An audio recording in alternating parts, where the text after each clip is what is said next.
नमस्कार दोस्तों, स्वागत है आप सभी का हमारे चैनल केवल एकेडमी पर।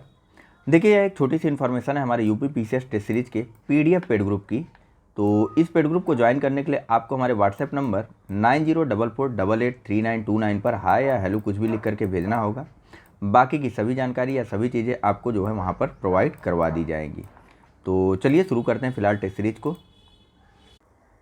चलिए देखिए, हमारी बात हो रही थी यूपी पीसीएस के टेस्ट नंबर 3 की, और आज टेस्ट नंबर 3 का डे 4 का पहला लेक्चर है, और पहला नहीं, यह अंतिम लेक्चर होगा।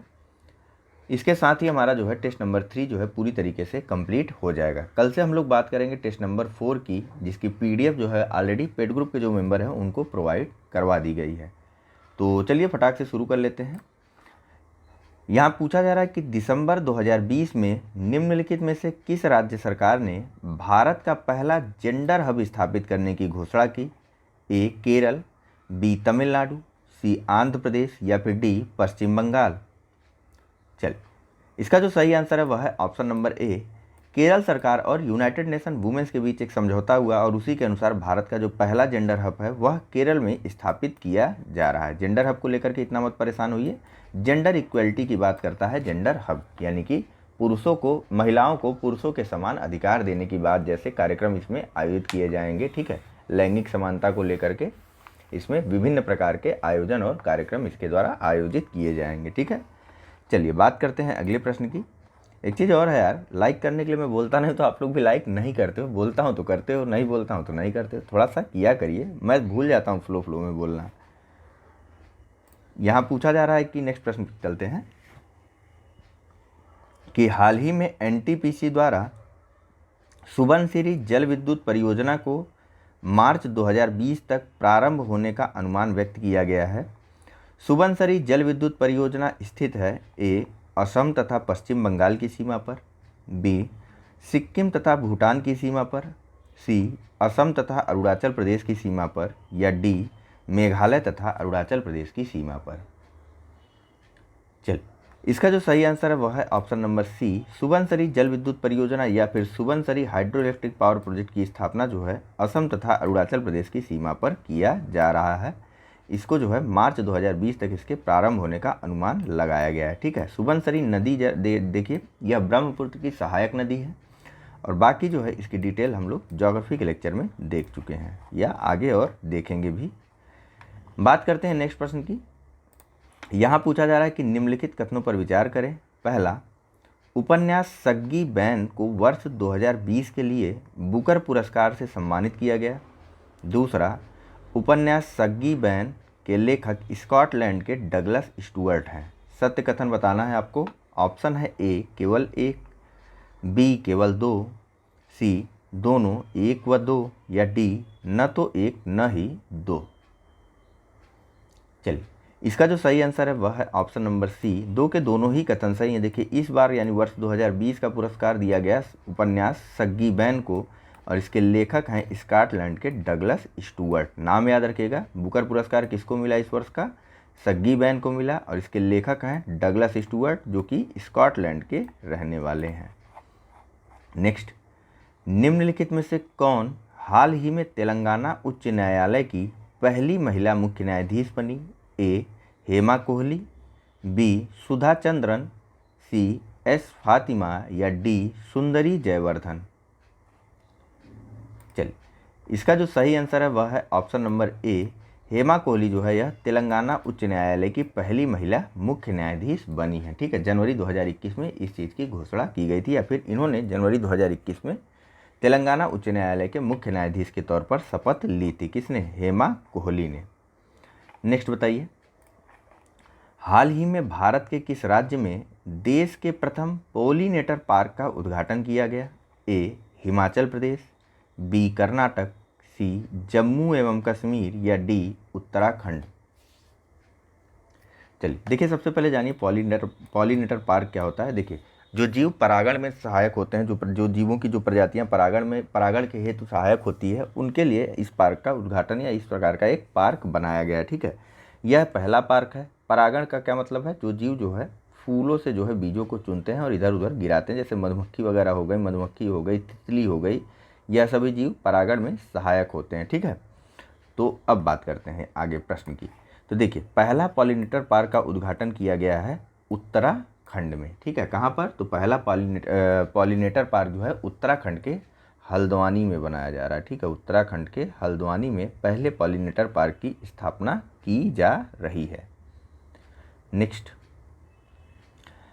पूछा जा रहा है कि निम्नलिखित में से कौन सा, ध्यान रखिएगा, ठीक है, 5 आइज संगठन के संबंध में सत्य है। 5 आई ऑर्गेनाइजेशन नया है तो ध्यान रखिएगा, ठीक है। 5 आइज ऑर्गेनाइजेशन के संबंध में निम्न में से कौन सा कथन सत्य है?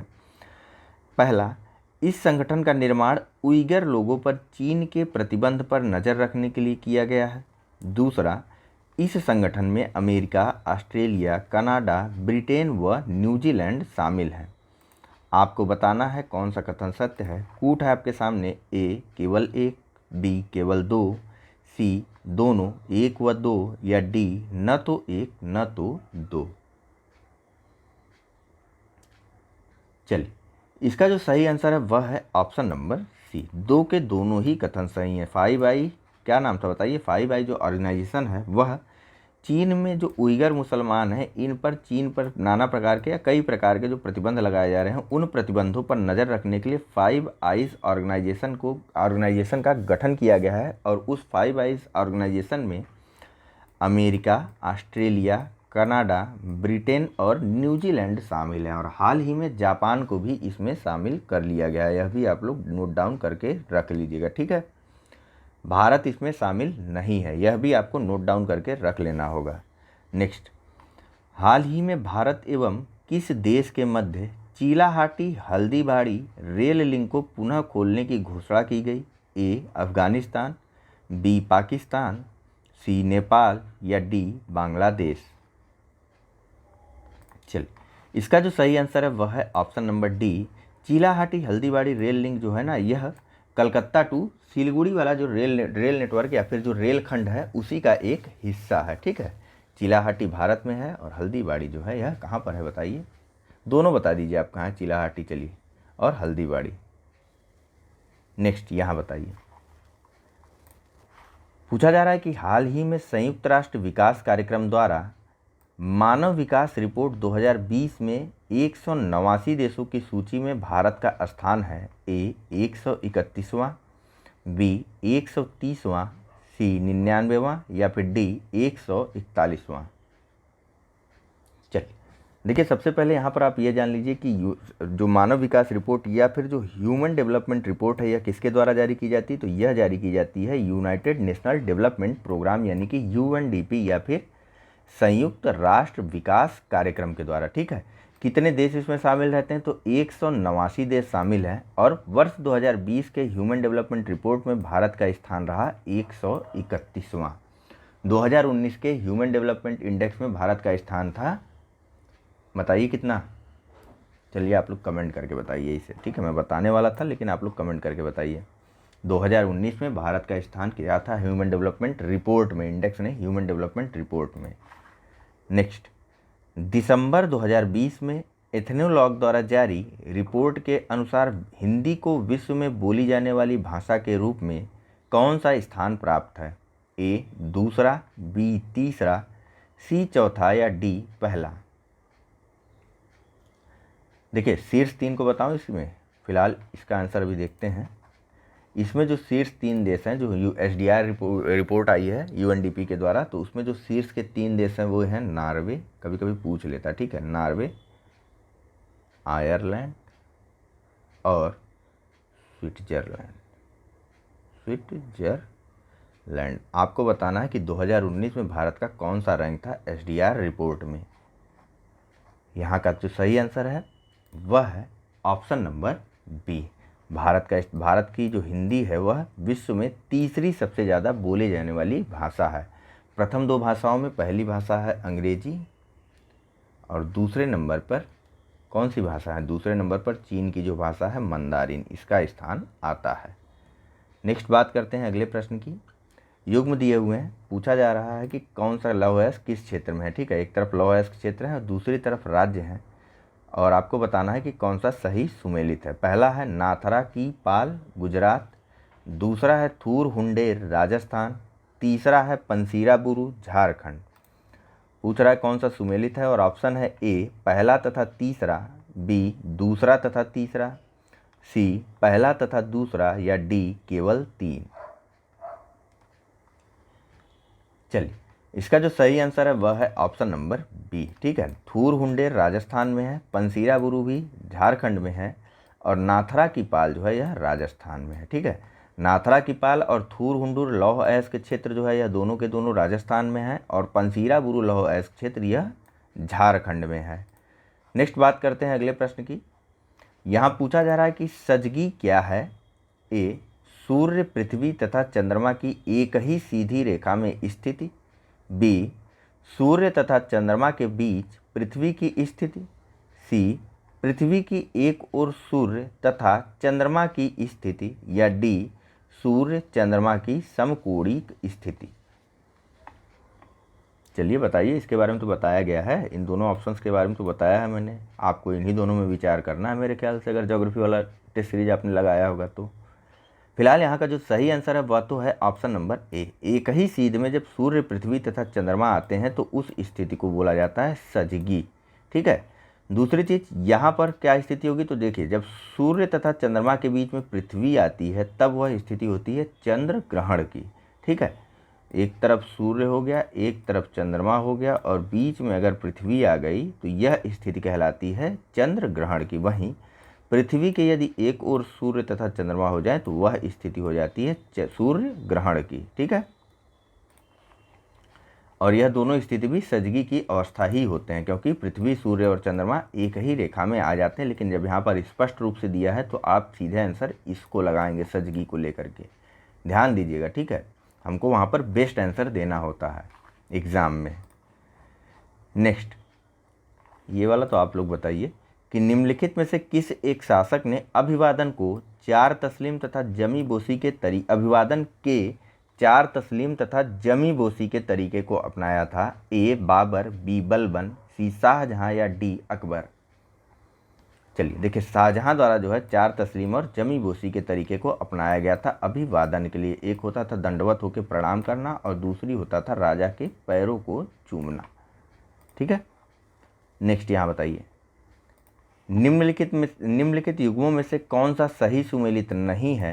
ए संसदीय विशेषाधिकार ब्रिटेन, पूछा जा रहा है, एक तरफ दिया हुआ है हमारे संविधान के कुछ भागों को दिया हुआ है और दूसरी तरफ पूछा जा रहा है कि किस देश से ये लिए गए हैं। ठीक है, तो अब बताइए, ए संसदीय विशेषाधिकार ब्रिटेन, बी तदर्थ न्यायाधीशों की नियुक्ति फ्रांस, सी सर्वोच्च न्यायालय का परामर्शी क्षेत्राधिकार ऑस्ट्रेलिया या फिर डी न्यायिक पुनर्विलोकन की शक्ति अमेरिका। बताइए कौन सा सही सुमेलित नहीं है। देखिए, यह जो सर्वोच्च न्यायालय का परामर्शी क्षेत्राधिकार है यह कनाडा से लिया गया है। कहाँ से? कनाडा से लिया गया है। किस आर्टिकल के अंदर जो है सर्वोच्च न्यायालय का परामर्शी क्षेत्राधिकार है, आप लोगों का होमवर्क है आज का। ठीक है, बाकी अन्य सभी जो है वह सही सुमेलित है। जैसे संसदीय विशेषाधिकारों को ब्रिटेन से लिया गया था, तदर्थ न्यायाधीशों की नियुक्ति को फ्रांस से लिया गया है और न्यायिक पुनर्विलोकन की शक्ति को अमेरिका से लिया गया है। नेक्स्ट बात करते हैं अगले प्रश्न की। पूछा जा रहा है कि वित्तीय स्थिरता एवं विकास परिषद का अध्यक्ष होता है ए, ठीक है, financial stability and development council, इसको बोलते हैं FSDC। अब उम्मीद है आपने नाम सुना होगा। ठीक है, अब बताइए इसका अध्यक्ष कौन होता है। ए वित्त सचिव, बी मुख्य आर्थिक सलाहकार या चीफ इकोनॉमिक एडवाइज़र, सी RBI प्रमुख या फिर डी केंद्रीय वित्त मंत्री। RBI प्रमुख यानी RBI गवर्नर। चलिए इसका जो सही आंसर है वह है ऑप्शन नंबर डी। ठीक है, केंद्रीय वित्त मंत्री जो है वह FSDC काउंसिल या फिर फाइनेंशियल स्टेबिलिटी डेवलपमेंट काउंसिल का अध्यक्ष होता है। ठीक है, इसके सदस्यों की अगर बात करें और इसकी स्थापना की बात करें, थोड़ा सा डिटेल में जानते हैं फाइनेंशियल स्टेबिलिटी डेवलपमेंट काउंसिल की। तो देखिए, फाइनेंशियल स्टेबिलिटी डेवलपमेंट काउंसिल यानी कि FSDC की स्थापना हुई थी वर्ष 2010 में। ठीक है, 2010 में इसका गठन किया गया था और यह किसी भी प्रकार का ना तो वैधानिक निकाय है और ना ही संवैधानिक निकाय है। ध्यान रखिएगा, FSDC ना तो वैधानिक निकाय है और ना ही संवैधानिक निकाय है। यह एक एग्जीक्यूटिव ऑर्डर के द्वारा बनाई गई संस्था है। इसका अध्यक्ष जो है वह वित्त मंत्री होता है जो भी केंद्रीय वित्त मंत्री होगा वह इसका अध्यक्ष होता है एफएसडीसी का।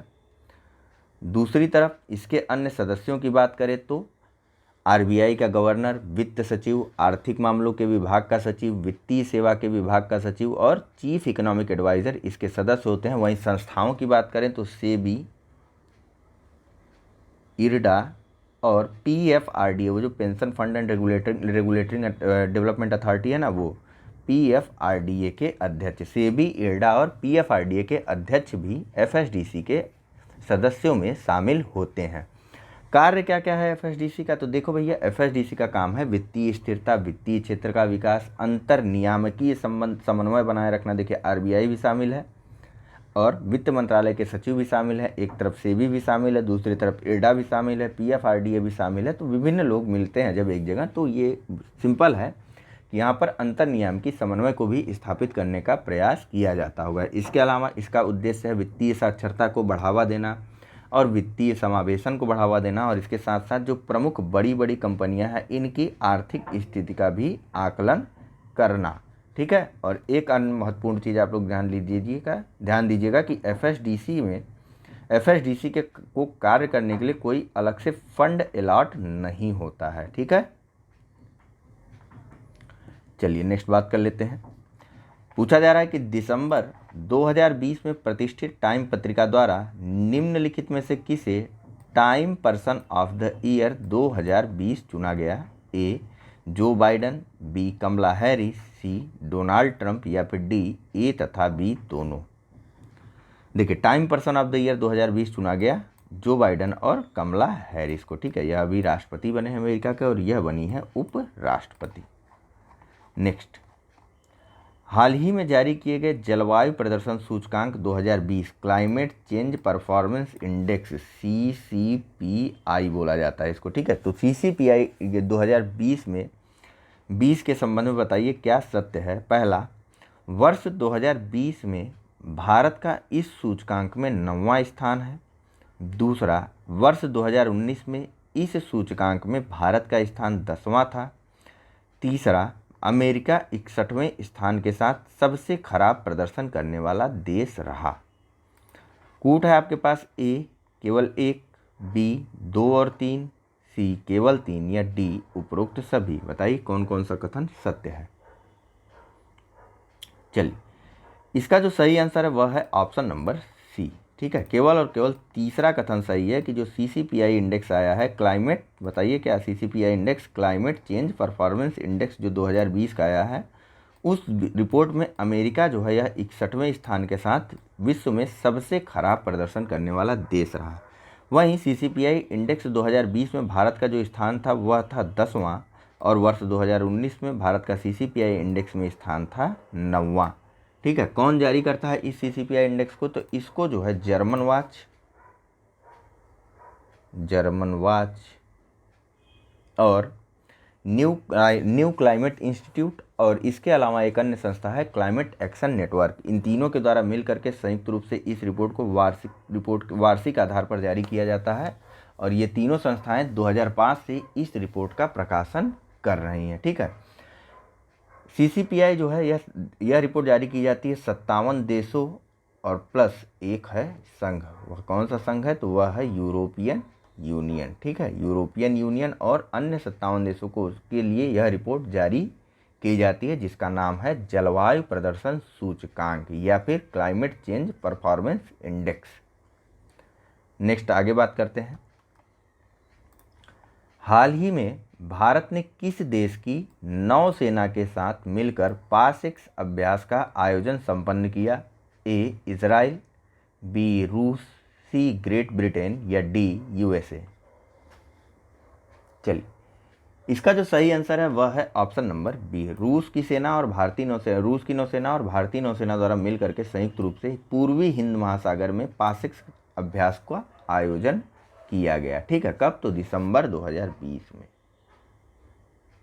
2020 में रूसी नौसेना और भारतीय नौसेना ने मिलकर के पासेक्स अभ्यास का आयोजन किया था। कहाँ पर, तो पूर्वी हिंद महासागर में। चलिए बात करते हैं अगले प्रश्न की।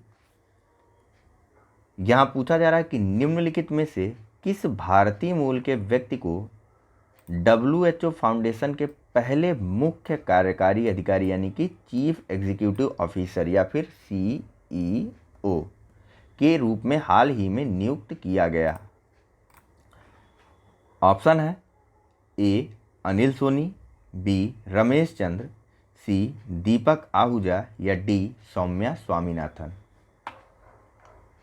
चलिए देखिए, WHO फाउंडेशन के पहले CEO के रूप में नियुक्त किया गया अनिल सोनी को। ठीक है, किसको? तो अनिल सोनी को नियुक्त किया गया। ठीक है, यह प्रसिद्ध स्वास्थ्य विशेषज्ञ हैं और भारतीय मूल के हैं।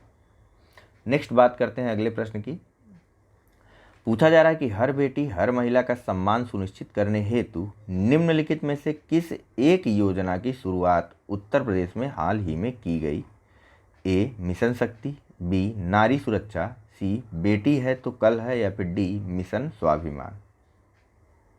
चलिए, इसका सही आंसर है ऑप्शन नंबर ए, मिशन शक्ति की शुरुआत उत्तर प्रदेश में की गई। हर बेटी हर हाल में सुरक्षित, हर बेटी हर महिला का सम्मान सुनिश्चित करने, इसका जो है मोटो है। नेक्स्ट बात करते हैं, और कहाँ से शुरू की गई थी, शुरू किया गया था मिशन शक्ति को? तो मिशन शक्ति को शुरू किया गया था उत्तर प्रदेश के बलरामपुर जिले से, बलरामपुर जिले से। ठीक है, चलिए यहाँ बताइए कि उत्तर प्रदेश से गुजरने वाली प्रमुख राष्ट्रीय राजमार्ग NH2 पर निम्नलिखित में से कौन सा एक शहर स्थित नहीं है? ए प्रयागराज, बी मथुरा, सी आगरा या फिर डी बरेली। चलिए, इसका जो सही आंसर है वह है ऑप्शन नंबर डी। ठीक है, बरेली जो है यह NH2 पे स्थित नहीं है। NH2 पे स्थित प्रमुख शहरों की अगर बात करें तो दिल्ली के अलावा मथुरा है यहाँ पर, मथुरा के अलावा आगरा के बाद कानपुर के बाद आ जाइए प्रयागराज के बाद आगे बढ़ जाइए प्रयागराज से तो यहाँ पर आप पहुँचेंगे कहाँ पर? वाराणसी में। और इसके बाद जो प्रमुख शहर है वह है कोलकाता। ठीक है, चलिए नेक्स्ट प्रश्न के बारे में बात करते हैं। पूछा जा रहा है कि निम्नलिखित में से किस प्रकार के बायोम में सीमित संख्या में वनस्पति उपलब्ध है? ए टैगा, बी टुंड्रा, सी सवाना या फिर डी इनमें से कोई नहीं। पूरा का पूरा ज्योग्राफिक टेस्ट सीरीज में सारी चीज़ें बताई गई हैं आपको। तो फिलहाल यहाँ पर जो सही आंसर है वह है ऑप्शन नंबर बी। ठीक है, टुंड्रा प्रकार के बायोम में सीमित संख्या में वनस्पतियाँ उपलब्ध होती हैं, क्योंकि यह टुंड्रा क्षेत्र जो है यह आर्कटिक में होता है। ठीक है, वहाँ काफ़ी ज़्यादा शीत स्थल होता है, इसलिए वहाँ पर वनस्पतियाँ जो है वह सीमित संख्या में असल में बर्फ़ के नीचे थोड़े बहुत परमाफ्रास्ट के रूप में उपलब्ध होती हैं, निकलती हैं वनस्पतियाँ, या फिर आप जिन्हें काई कह लीजिए। ठीक है, उस प्रकार की वनस्पतियाँ होती हैं वहाँ पर। नेक्स्ट, निम्नलिखित में से कौन सा केंद्र सरकार द्वारा हाल ही में मनाए गए राष्ट्रीय सुशासन दिवस के संबंध में सत्य है? पहला, यह दिवस श्यामा प्रसाद मुखर्जी के जन्म दिवस के अवसर पर प्रतिवर्ष मनाया जाता है। दूसरा, इस वर्ष यह दिवस 25 दिसंबर को मनाया गया। कूट है ए केवल एक, बी केवल दो, सी दोनों एक व दो या डी न तो एक न तो दो। चलिए, तो यहाँ जो सही आंसर है वह है ऑप्शन नंबर बी। ठीक है, हर वर्ष जो है 25 दिसंबर को सुशासन दिवस मनाया जाता है। श्यामा प्रसाद मुखर्जी जी के नहीं, पूर्व प्रधानमंत्री अटल बिहारी वाजपेयी के जन्म दिवस के अवसर पर इसको मनाया जाता है। किसको? सुशासन दिवस को। नेक्स्ट, निम्नलिखित में से किस प्रकार की मृदा में लौह तथा एल्यूमिनियम की अधिकता पाई जाती है? ए जलोढ़ मृदा, बी काली मृदा, सी लैटेराइट मृदा या फिर डी पिट मृदा। चलिए, इसका जो सही आंसर है वह है ऑप्शन नंबर सी। लेटेराइट मृदा में आपको लौह तथा एल्यूमिनियम की अधिकता मिलती है, लेकिन इस लेटेराइट मृदा में आपको नाइट्रोजन, ठीक है नाइट्रोजन लिख दे रहा हूँ मैं, नाइट्रोजन, पोटास, चूना और साथ ही साथ जैविक पदार्थों की कमी भी देखने को मिलती है। ठीक है, नाइट्रोजन, पोटास, चूना और जैविक पदार्थों की कमी मिलती है, जबकि लोहा तथा एल्यूमिनियम में यह मिट्टी जो है वह समृद्ध होती है। ठीक है, और यह एक प्रकार की अपक्षालित या फिर अपर्दित मृदा होती है, लेटेराइट मृदा। नेक्स्ट बात करते हैं अगले प्रश्न की। ठीक है, लीच्ड सॉइल होता है, अपर्दित नहीं अपक्षालित मृदा। ठीक है, नेक्स्ट, निम्नलिखित ऑस्ट्रेलियाई शहरों में कौन एक पश्चिमी तट पर स्थित है? ए पर्थ, बी ब्रिस्बेन, सी सिडनी या डी मेलबर्न। चलिए, इसका जो सही आंसर है वह है ऑप्शन नंबर ए। सभी की लोकेशन आप एक बार ऑस्ट्रेलिया का मैप खोल करके देख लीजिएगा। ठीक है, तो ऑस्ट्रेलिया के जो है पश्चिमी तट पर स्थित है पर्थ शहर, और बाकी सभी के सभी जो है वह पूर्वी तट पर स्थित हैं, ब्रिस्बेन, सिडनी, मेलबर्न, ये सभी। और ऑस्ट्रेलिया की राजधानी क्या, ज़रा कमेंट करके बताइए तो आप लोग। नेक्स्ट, और इस पूरी की पूरी टेस्ट सीरीज का और इस लेक्चर का भी अंतिम प्रश्न पूछा जा रहा है कि चालू खाते के घाटे को कम करने में निम्नलिखित में से कौन एक सहायक नहीं है? ए घरेलू मुद्रा का अवमूल्यन, बी प्रत्यक्ष विदेशी निवेश को बढ़ावा देना, सी निर्यात को मिलने वाली आर्थिक सहायता में कटौती, या डी निर्यात को बढ़ावा। चलिए, इसका सही आंसर जानने से पहले आप चालू खाता घाटे को समझिए। तो देखिए, चालू खाता घाटा किस प्रकार से निकाला जाता है? तो टोटल निर्यात माइनस आयात। ठीक है, अब बताइए कि चालू खाता घाटा क्या होता है। देखिए, चालू खाते घाटा में वस्तुओं तथा सेवाओं के दोनों शामिल होती हैं, गुड्स एंड सर्विसेज दोनों शामिल किया जाता है चालू खाता घाटा में। ठीक है, करेंट अकाउंट डेफिसिट में, ध्यान रखिएगा। तो देखिए, आप बताइए पहले, अब सही आंसर यहाँ पर ऑप्शंस को पढ़ करके फिर मैं आगे बताता हूँ। इसका जो सही आंसर है वह तो है ऑप्शन नंबर सी। ठीक है, निर्यात को मिलने वाली अगर आर्थिक सहायता में कटौती करेंगे तो निर्यात जो है यह हतोत्साहित हो जाएगा। अब निर्यात कम होगा, आयात ज़्यादा हो जाएगा, तो हमारा जो है घाटा तो होगा ना, घाटा हमारा ज़्यादा होने लगेगा, हमको ज़्यादा पैसे या फिर ज़्यादा चीज़ें हमारे पास आएंगी और हमको कम पैसा मिलेगा। तो हमारा जो है चालू खाता या करंट अकाउंट जो है वह डेफिसिट या फिर घाटे में चला जाता है। तो इस चालू खाते घाटे को कम करने हैं तो कई चीज़ें होती हैं, जैसे घरेलू मुद्रा का मूल्य कम कर दिया, अवमूल्यन कर दिया। ठीक है, इसके अलावा प्रत्यक्ष विदेशी निवेश को बढ़ावा दे दिया, या फिर एफडीआई जिसको बोलते हैं, या फिर निर्यात को बढ़ावा दे दिया, या निर्यात को मिलने वाली आर्थिक सहायता में वृद्धि कर दी, जिससे कि निर्यात लोग करने के लिए और ज़्यादा प्रोत्साहित हो। ठीक है, तो फिलहाल चलिए इस लेक्चर में इतना ही है, मिलते हैं कल टेस्ट नंबर 4 के साथ। तो thank you very much for discussion. और एक और चीज़ है, आप लोग चाहें तो फीस बहुत ज़्यादा नहीं है, आप हमारे जो है पेड ग्रुप को ज्वाइन कर सकते हैं। इससे आपको चीज़ों को या टेस्ट सीरीज को सॉल्व करने में आसानी होगी। ठीक है, फीस जो है वह मात्र 300 रुपये रखी गई है, और टेस्ट सीरीज जो है वो बहुत ज़्यादा मिलने वाली है, आपको लगभग 50 के आसपास टेस्ट सीरीज प्रोवाइड करवाई जाएगी। तो चलिए फिलहाल thank you very much for discussion. Channel को लाइक, सब्सक्राइब और शेयर करना मत भूलिएगा। धन्यवाद।